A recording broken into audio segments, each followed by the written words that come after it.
What's up, everybody? Welcome back to the First Presbyterian Church YouTube channel. This is your daily meditation for Thursday, November 5th, 2020. Full disclosure, it is Wednesday. I'm recording this on Wednesday, November 4th. The election results are still outstanding. We don't know who's president. Maybe by the time this is on YouTube, we'll know. But for now, we don't know, right? The polls are closed, they're counting votes, yada, yada, yada. It's Wednesday morning. You all know what's going on right now. But this is your devotion for Thursday. I don't know if you noticed, but a few days ago, we had a really, really bright full moon.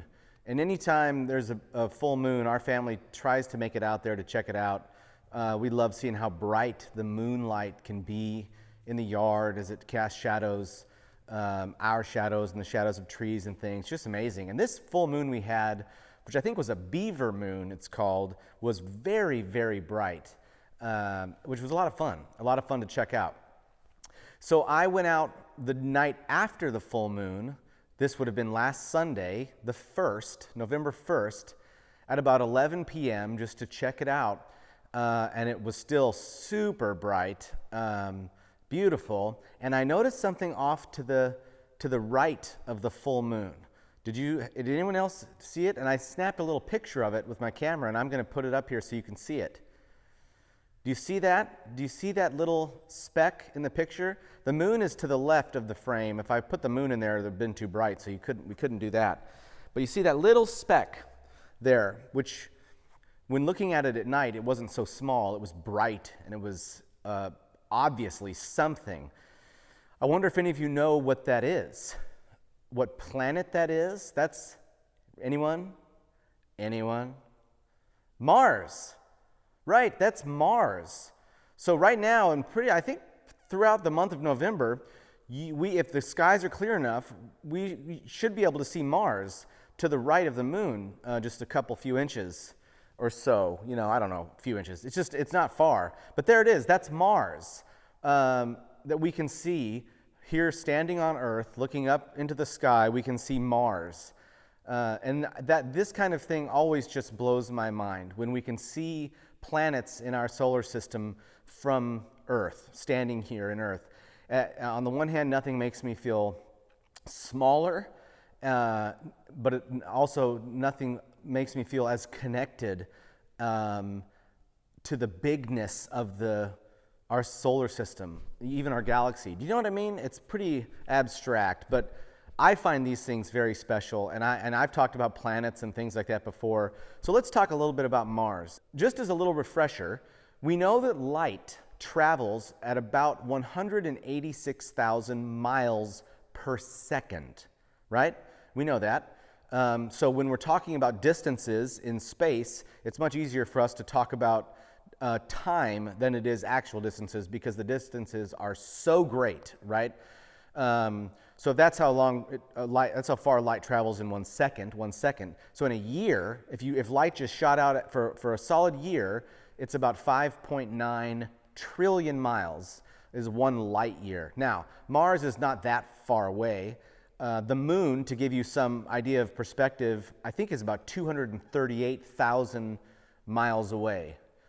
So that's pretty close compared to a light year or something. Mars is only 45.6 million miles, 45.6 million miles away. This is how far away Mars is from Earth. It's the 4th planet from the sun, and it's pretty small. I think it's the 2nd smallest planet in our solar system, and it has about the same land mass as Earth. Very interesting. There's lots of interesting facts about Mars. One of my favorites is that it has the tallest mountain in the solar system. Of all the mountains we know about, Mars has the tallest one. It's called Olympus Mons, and it's a volcano. There's a bunch of volcanoes on Mars, and it is enormous. We have Mount Everest, right, which is 29,000 feet at the top, 29,000 feet tall. Olympus Mons they measure in kilometers. It's so big. I think it's 89,000 feet tall, compared to 29,000 for Everest, Olympus Mons, is 89,000 feet at the summit. Just enormous. I'm wrong about that. I fact checked it. It's 82,000, okay? 82,000. I was close. 82,000 feet at the summit. You get the idea. And did you know that we actually have some of Mars here on Earth? Huge asteroids have hit Mars over the millennia, sending debris flying into the Martian atmosphere, some of it making its way through the atmosphere and traveling in the solar system, throughout the solar system, and landing on Earth. I mean, wild. We have Martian rock here on Earth. Crazy. And if you've never done this before, go to NASA's website and look at the pictures that are coming from the Curiosity rover. Those will blow your mind. We're talking, it's like, I don't even know what, 2 billion megapixel panoramas of Mars that are incredible. It's just incredible. And we can see it from Earth, just standing there. We can see this planet that's out there with all of these interesting things going on. And it's beautiful on that. It's just crazy to me, mind-blowing stuff. So here are the scriptures that come to mind in moments like this for me.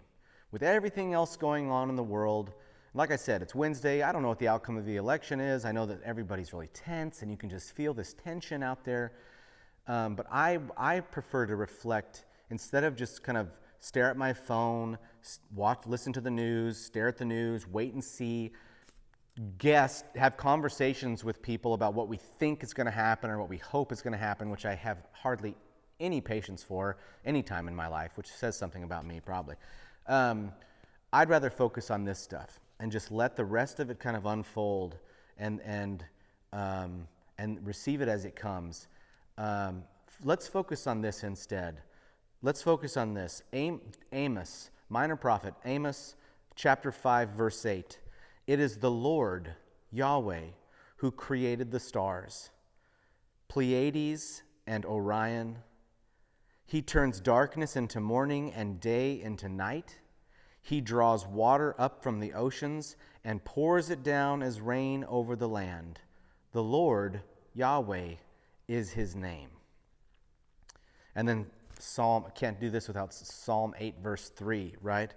When I look at the night sky and see the work of your fingers, the moon and the stars you set in place, what are mere mortals that you should think about them? Human beings that you should care for us. And then I'll paraphrase the rest of that chapter.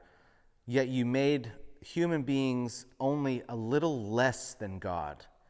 You crowned us with glory and honor and put all things on the earth, the animals, the fish, the birds, the trees, the plants, all these things you put under their authority, under the authority of these human beings.